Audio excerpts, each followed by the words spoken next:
Il martèle, c'est ce qu'il a fait hier, que le Brexit aura lieu le 31 octobre, comme prévu. Est-ce que le Brexit aura lieu le 31 octobre, comme prévu?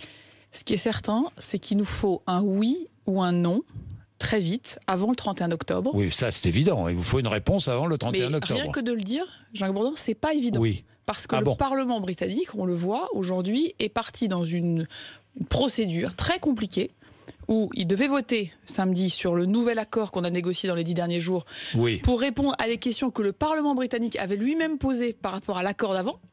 Et donc, ce qu'il nous faut aujourd'hui, c'est la clarté.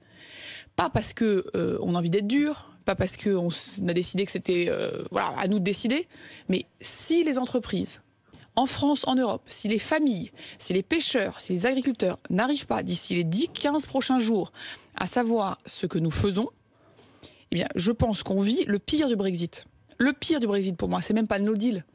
C'est l'incertitude qui se prolonge. C'est le fait qu'on n'est pas capable de dire aujourd'hui aux entreprises, aux pêcheurs, aux agriculteurs, aux familles, voilà ce qui va se passer. Et ça, c'est le pire. Parce que c'est ça qui crée la récession, c'est ça qui crée le manque de confiance dans les politiques, et c'est ça qui crée au Royaume-Uni. J'écoutais là, je regarde les chaînes maintenant, je me suis... Il y a RMC, mais il y a aussi les chaînes britanniques. Bien sûr. Qu'est-ce qu'ils disent les Anglais, les Écossais?